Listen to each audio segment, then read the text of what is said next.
તાલાલાના પીપળવા ગામે ખેડૂતે કાશ્મીરી કેસરની અનોખી ખેતી કરી. આ ખેતી સામાન્ય ફળની જેમ ખેતરમાં નહીં પરંતુ કોલ્ડ રૂમમાં કરવામાં આવે છે. આ ઉપજ મેળવવા માટે 2 કોલ્ડ સ્ટોરેજ ઊભા કરીને ખેડૂતે ₹40 લાખનો ખર્ચ કર્યો છે. સામાન્ય રીતે કેરીની વાત આવે એટલે તાલાલાની પ્રખ્યાત કેરીનું નામ સામાન્ય માનવીના મનમાં આવે, ત્યારે આજના સમયમાં ખેડૂતો પણ આધુનિક ખેતી કરવા થયા છે. વાત છે તાલાલા તાલુકાના પીપળવા ગામના ખેડૂત રામ વનરાજ કે એગ્રીકલ્ચરમાં અભ્યાસ કર્યો છે અને અમેરિકા રહેતા તેમના કાકાના વાતથી પ્રેરાઈ અને કાશ્મીરમાં જે કેરીની ખેતી થાય છે એને ખેતી કરવા માટે શરૂઆત કરી છે. પરંતુ આ ખેતી સામાન્ય ખેતરમાં નહીં પરંતુ કોલ્ડ રૂમમાં થાય છે. તેના માટે ₹40 લાખનો ખર્ચ કરી આધુનિક કોલ્ડ સ્ટોરેજ રૂમમાં બનાવવામાં આવ્યું છે. અને આ કેરીના બિયારણ પણ કાશ્મીરથી લાવવામાં આવ્યા છે, જેનું તાપમાન પણ સતત નિયંત્રિત રાખવામાં આવે છે. અમારો ગામનો યુવાન છે જે કાશ્મીરી કેસરની ખેતી આ ઓનલાઈન જોઈને આ ખેતીનું વાવેતર કરી રહ્યા છે. સાથે જ આ પ્રેરણા તેમના કાકા જે અમેરિકા રહે છે તેમના પાસેથી પણ એકત્રિત કરી, જે રીતે ગીરની કેરી, ગીરનો સિંહ અને હવે ગીરની ફેમસ કેસર જે થશે, જે અમે લોકો આ ખેતી કરી અન્ય ખેડૂતોને પણ આના માટે પ્રોત્સાહન આપીશું. આ ખેતી કરવા માટે જગ્યા ઓછી હોવા છતાં પણ આ ખેતી કરી શકાય છે. આ ખેતી કરવામાં વાતાનુકૂલિત કોલ્ડ સ્ટોરેજ જરૂર પડે છે, જે એકવાર ખર્ચાળ છે. પછી ખાલી તેનું ટેમ્પરેચરનું મેન્ટેન કરવું પડે છે અને બાકી કોઈ ખર્ચ કર્યા નથી. એની રીતે સારી આવક પણ મળી રહે છે. આપણે કરીએ કે કેસરની ખેતી, તો કેસરની ખેતીની વાત અમને મારા કાકાએ અમેરિકા જે રહે છે એમણે મને વાત કરી કે આપણે કેસરની ખેતી કરવાની છે.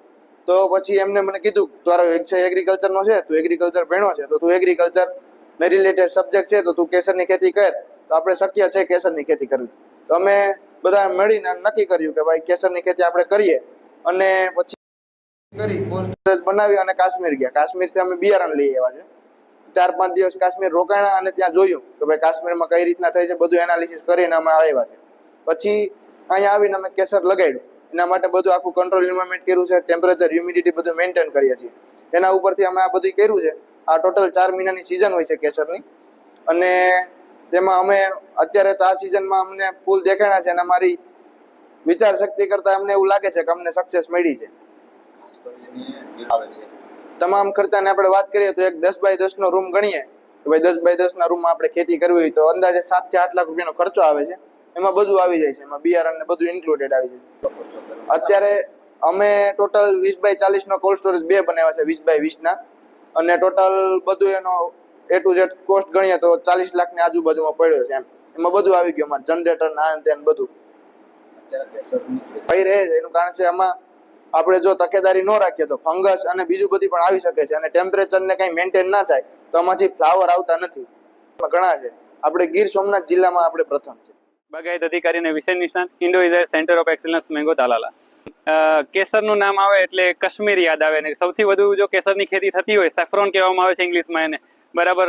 એ કેસરની ખેતી છે કાશ્મીરમાં થાય છે. પરંતુ આપણા ગીરના તાલાલા તાલુકાના પીપળવા ગામના એક વનરાજભાઈ રામ છે, પોતે એગ્રી એન્જિનિયરિંગ પૂરું કરી પોતાનું અને પોતે એક સ્ટાર્ટઅપ કર્યું છે, બરાબર. એ કેસરની ખેતી કરવા માટે થઈને સૌ પ્રથમ એણે બધી જ માહિતી ભેગી કરી અને પછી એક આખી ચેમ્બર બનાવી છે, અને એ ચેમ્બરમાં પોતે અત્યારે કેસરની ખેતી કરી રહ્યા છે. ખાસ કરીને આપણું જે વાતાવરણ છે કેસરને અનુકૂળ નથી, જમીન પણ એટલી બધી અનુકૂળ નથી, પરંતુ સૌથી વધારે એને ઠંડો વિસ્તાર અને ઠંડો પ્રદેશ પસંદ આવે છે. ખાસ કરીને બરફીલો જે વિસ્તાર છે કે જ્યાં બરફ વધારે પડે છે, એવો વિસ્તાર વધારે પસંદ આવે છે.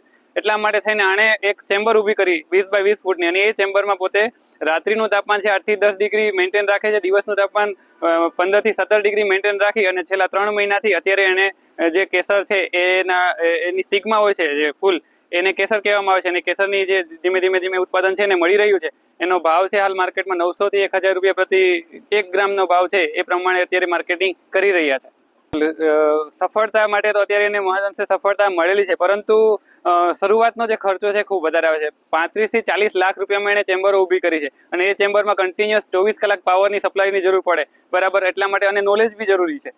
ખાસ કરીને આની જે કોમ આવે છે, એની ગાંઠો આવે છે, ખૂબ મોંઘી આવે છે, બરાબર. એને એક ખેડૂત પાસેથી ગાંઠો મગાવીને ગાંઠોથી એનું વાવેતર કરી અને પછી એનું તાપમાન છે, એને જે ભેજ જોઈએ એ સતત મેન્ટેન રાખવું પડે. એટલે એક નોલેજ જેની પાસે હશે એ આની ખેતી કરી શકશે. પરંતુ હાલ અખતરા પ્રમાણે કર્યું છે એને થોડું ઘણી સફળતા મળી છે. આવનારા સમયમાં વધારે ખબર પડશે એ પ્રમાણે આપણે ખેડૂત મિત્રોને વધારે ભલામણ કરીશું.